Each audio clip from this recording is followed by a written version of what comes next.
So a friend's birthday was coming up, and he happens to be a huge fan of The Mandalorian. So I thought it would be the perfect opportunity to craft a small diorama as a gift. If you enjoyed this type of content, then make sure to hit that subscribe button and let's roll the intro.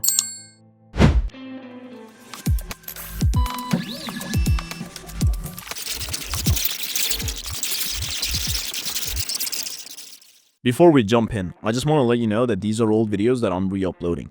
Moving forward, the quality will be much better, so stay tuned. Also, if you're into airsoft content and guides, make sure to check out my main channel, Bad and Armor. Now let's dive into the video. First, I boot up my slicer program Cheeto Box and start arranging the parts on my Resin 3D printer's build plate. With so many pieces to fit, it's a bit of a challenge, but thankfully the Elegoo Saturn has a generously sized build area. This gives me room to play a little Tetris and find the best layout. Here you can see my support settings, and feel free to copy them if you're aiming for the same results.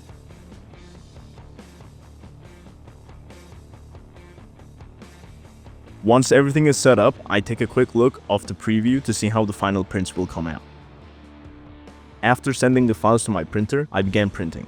Once the prints are finished, I give them a rinse with alcohol before curing. Here's a glimpse of the parts soaking in the washing bath and curing under UV light.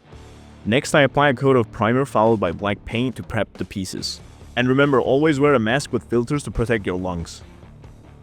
One of the best things about resin printing is that it leaves almost no layer lines, so I don't have to waste time sanding. With the base coats applied, I start assembling, carefully gluing all the smaller parts and accessories together. I'll link the files down below, and they come with clear instructions making assembly straightforward.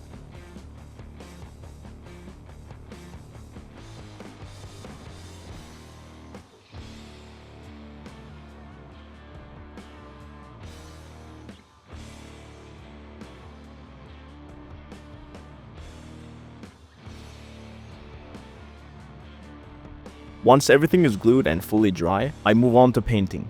To start, I apply a brown wash to Mando's flight suit. Washes are great for fabric textures because they absorb better than regular acrylics, allowing for a richer, more natural look. I make sure to work the paint into every corner so I won't have to do any unnecessary touch-ups later. Since this is one of my first dioramas, I'm open to critique and any tips for improvement. Also, if you have any ideas for future cosplay builds, drop them in the comments.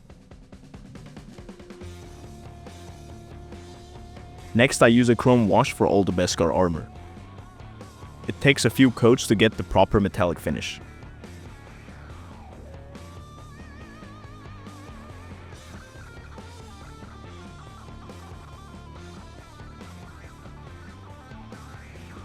While the chrome dries, I start painting Mando's back and the rest of his fight suit.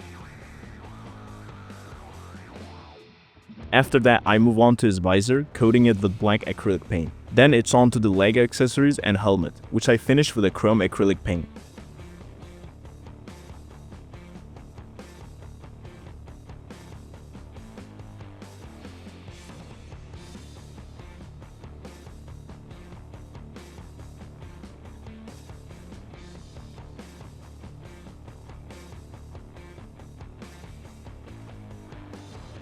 For the non-Beskar armor pieces, I start with a dark blue base coat and layer on 2 more coats, each in progressively lighter shades, until I achieve the grayish blue tone I'm aiming for.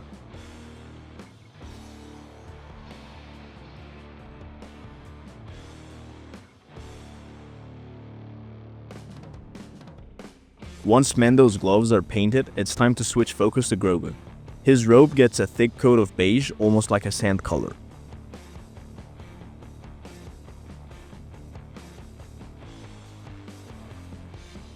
Then I work on his head and hands, blending a few different greens to get the right shade.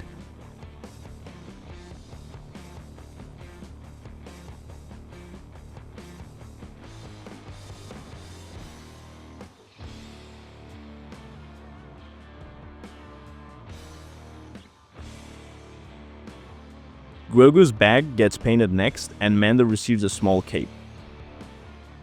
But before attaching the cape, I make sure to paint the jetpack so I know exactly how long the fabric needs to be. With the figures completed, I turn to the base. Using XPS Foam, I shape the terrain. The first version of the base turned out way too small, so I had to scale it up.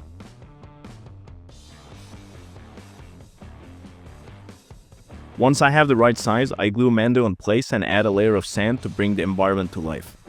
And with that, we were done and can move over to the glamour shots. If you enjoyed this breakdown, don't forget to hit like and subscribe for more builds. As always, thanks for watching and see you in the next video.